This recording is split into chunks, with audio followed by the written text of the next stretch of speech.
Hello there, welcome to the Football Bloc, and my name is Brandon. I'm Tyler. And today we are going to look back at the Champions League Final, the 2026 Champions League Final. So if that sounds interesting, let's hop right into it.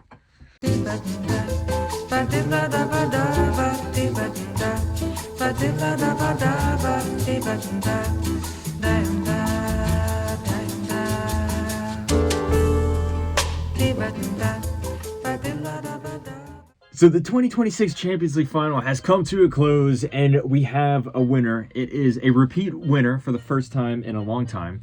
PSG have come out on top. They have defeated Arsenal on penalties. And I am joined here with Tyler. Hello. First time that I'm bringing someone else in the studio, as I like to call it. We're going to recap the game. I did a prediction before the game. We're going to briefly look at that prediction as well and then kind of give an analysis over the overall this game, what this means for PSG, what this means for Arsenal, and maybe we can even get into, what this means for football going forward in terms of, what styles are trendy, playing styles, things like that. So without further ado, let's do a brief recap of the match itself. Within the first few minutes, Arsenal surprisingly grabbed the lead. Kai Havertz scored yet another goal in the Champions League Final. This time it was a really, really strange goal where Marquinhos tried to clear the ball. It bounced off of Trossard. Pacho was caught out of position. Kai Havertz started barreling towards the goal. It even looked like he took a poor touch, but then with a good finish, he put it over Safanov into the tight corner, into the roof of the net there. And then from that point on, PSG looked really stifled. I thought Arsenal, they took the lead and defended like many expected us to, but they defended really well. Declan Rice, I thought, had a fantastic game. Both of the center backs, I thought, were really, really strong. And even Saka, I thought, had a great game from a defensive perspective. He didn't really create much, but he dropped back and defended and played really well. And PSG looked completely lost for ideas throughout the entirety of the first half and most of the beginning of the second half, I would say. Dembele was barely getting on the ball. Kvaratskhelia and Doué were isolated on each wing. And I think the main reason was Arsenal just clogged the midfield. They made it really hard for PSG to dominate, to really make good passes with the ball because they had most of the possession, but they couldn't really do anything with it. That was until Mosquera, the right back for Arsenal, made a really silly mistake, and he had not been really playing that well, in my opinion, in the second half already. Got a silly yellow card. He completely fouled Kvaratskhelia in the box. One of the few times Kvaratskhelia really started to isolate Mosquera there. Gave away the penalty, clear penalty there. Dembele scored, and then from that point on, I thought it was super open. Both teams had tons of chances that they really should have scored. Arsenal looked really dangerous on set pieces. Barcola had at least two one-on-ones with David Raya, and they were both thwarted. It was a lot of last-ditch defending from either team. Went on into extra time. Like I said, both teams had some clear chances, but I thought that they started to look really fatigued, and as we got further and further through extra time, it looked like both teams were kind of just waiting for penalties. It went to penalties, and Arsenal messed up royally twice. Eberechi Eze had a stupid shutter up, completely missed a penalty, and then Gabriel Magalhaes skied the ball over the bar for Arsenal's fifth penalty. And PSG, they missed one of their penalties, but all the others were scored. PSG are confirmed title winners for the 2026 Champions League. They didn't win a treble this year around, but still back-to-back champions for the first time since Real Madrid did that from 2016 to 2018. What were your immediate thoughts, Tyler? So as Brandon broke it down, the first half, it was all Arsenal, even till, I believe it was the 70th minute. Once you saw that penalty go, it just lifted everything for PSG. They were able to attack. Honestly, I thought they would score another one. They had a couple chances. As Brandon said, Raya had a great game. Some great last-ditch defending by Gabriel and by Saliba. They all just played it. Saka, as Brandon said, was really good at defending. He was probably the best winger I've seen defend Nuno Mendes yet, which I did not expect, honestly. But if there's a team where their attackers are in defense, it's going to be Arsenal.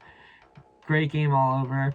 Penalties, I think, as Brandon said, Arsenal were a little too defensive with their substitutions, didn't leave on enough of their great penalty takers, and we saw that happen. While both teams put it down to a center back to score one, and Arsenal couldn't handle it. PSG did. Yep, I agree. So as for my prediction, I said that PSG would win 2-0. I thought it was going to be a really close game.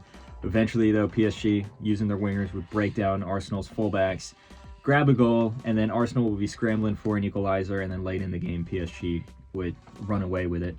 That did not happen in that sense of, those 2 goals in the second half there. I think ultimately, though, it was a good prediction because I predicted the game to be pretty tight, but for PSG to take a while for them to break down Arsenal's defense, which they eventually did, and obviously I had PSG coming out on top. Did you have a prediction for this game, Tyler? If so, how did it go?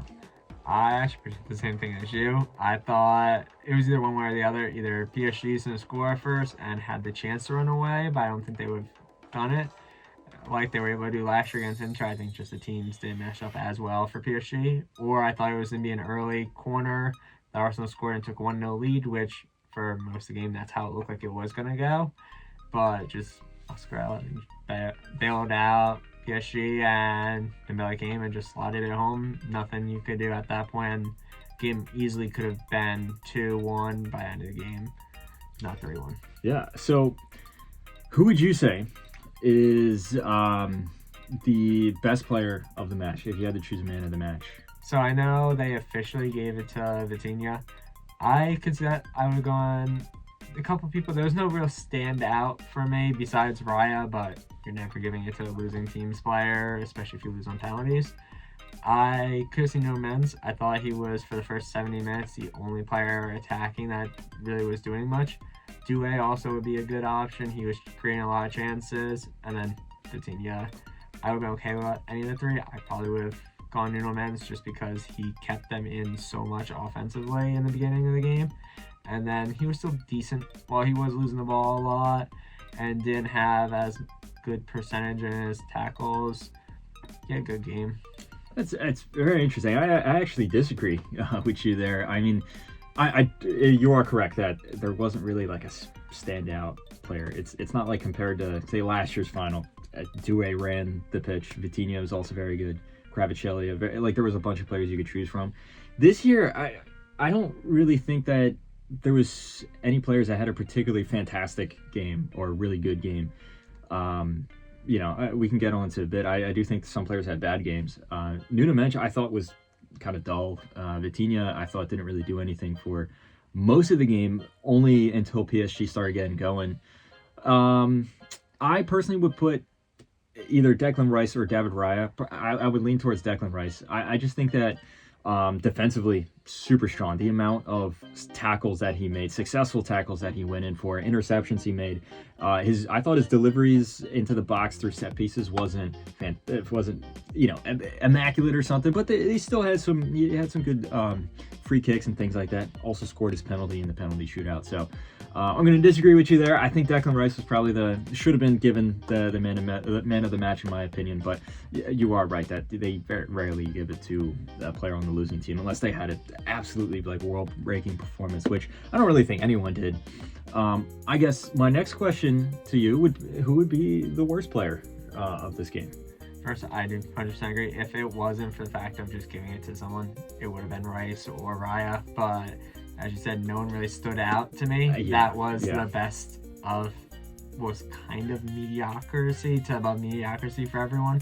True. In terms of the worst performance, I mean, you gave up a penalty that, because being very costly, you were getting burnt. You were like the one Arsenal player that was getting. Yes, the team looked a lot worse and got subbed off. I don't necessarily think that was you.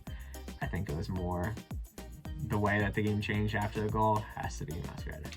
Yeah, 100%. I don't think there's any debate here. Out of, as you just mentioned, every single Arsenal defender I thought was really good, except for him. And even in the first half, he was good. It's just it looks like PSG targeted him on purpose. They tried to put all their attacks going down that flank because they knew that he was the weak link. And I feel bad putting all the blame on this one guy, but I think it's true. If he didn't give away that penalty, I think Arsenal would have just grinded out a strong defensive win in this game here, because PSG looked devoid of any attacking ideas until they scored that penalty.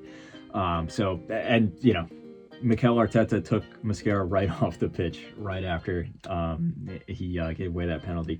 And you could have argued he should have been sent off because he was already on a yellow. Totally in agreement here. Unfortunate to give this award away, but Mosquera was the worst player on the pitch. Now, I guess for the last thing we can discuss, how would you say this final compares to other finals for any reasons? I mean, whether we're talking about how exciting it was, the narratives going into it, maybe individual performances or something like that. How would you say this compares to the last few Champions League finals? So, first off, it's the first one since 2018 where the losing team has scored a goal. So that alone puts it in there with one of the best ones recently, just because you saw a game, really. Also went to penalties, and while it wasn't always the most exciting, the first half was kind of dull at points. Extra time was very dull at points. It did have those moments of extreme excitement, while it wasn't necessarily always attacking prowess. Defensive mistakes can be just as exciting. It is going to rate pretty high because that doesn't have the love for me of watching Inter Milan get battered, so not that high. Juve fan over here, so yeah. Not that high for me, but it was a good game all in all, and I'm happy because I personally didn't want Arsenal in just because of the way they play. I didn't want it to be the new meta of playing defensive, just win for corners. Always a good thing to see, at least in my opinion, the free-flowing attack team win, and better game that way. See if they can repeat it next year.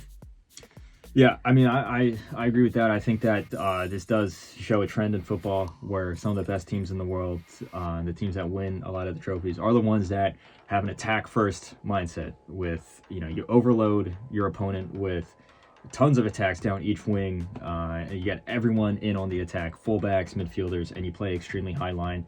That's the way that PSG plays. That's the way that Bayern Munich plays. That's the way that Barcelona plays. You can, pick and choose a few other teams here. I think the French national team plays like that as well.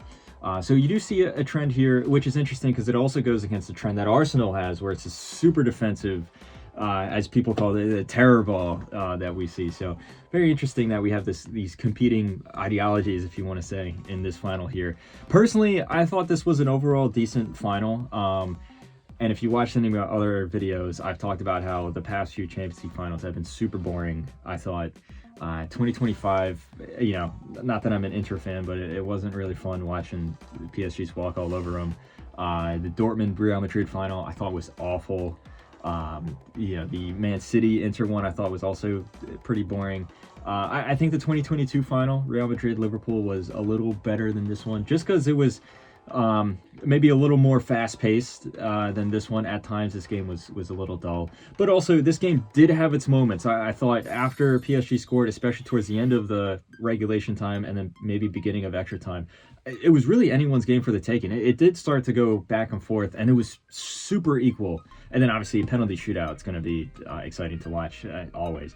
I think this game was interesting because it was unlike any other Champions League final that I can think of at the moment off the top of my head, that it was purely 50-50. Like, I really feel like this game could have gone either way. Obviously last year was not, there was no way there was going to be, anyone other than PSG winning that game. 2024, I thought Real Madrid dominated that game, even when Borussia Dortmund had chances. Man City, I thought, dominated the game. Or I would say Inter was better on the night against Man City, but you still felt that Man City was going to come out and put away one of their chances. This game was super 50-50, in my opinion. So I think that is the biggest takeaway. Any last thoughts? I got a question for you. Ben White was injured. If he played today, does that change the result for today? Not to throw more hate on him, because we both gave him the worst player, but would he have commanded that foul? I would say, we're speaking in hypotheticals here. I think if Ben White played, Arsenal win this game here because, first of all, I think Ben White's a better defender than Mosquera, but also I feel like PSG wouldn't have targeted Ben White, where it looked like They were intentionally putting all their attacks on that one flank there just to force Mosquera into a mistake, and obviously it worked. Someone like Lucho Enrique is someone that tries these really unorthodox tactics, as we've seen with a myriad of other examples. But to answer your question, yes, I think if Ben White wasn't injured and if he played this game, Arsenal would be the Champions League champions for 2026. I agree. But anyway, guys, thank you very much for watching. Let us know what you think. Do you agree? Do you disagree? We dropped some hot takes here. Do you think we're being a little too harsh on Mosquera? Who do you think was the best player of the game? And what do you think of this match and how it compares to other previous Champions League finals? But anyway, guys, my name is Brandon. Tyler. Make sure to like and subscribe. Share this video with a friend. Follow the Football Bloc on social media. But we shall see you another night. You want to punch the screen? Peace. Ba-da-ba-da-ba-da-ba-da-ba-da-ba-da-ba-da-ba-da-ba-da-ba-da-ba-da-ba-da-ba-da-ba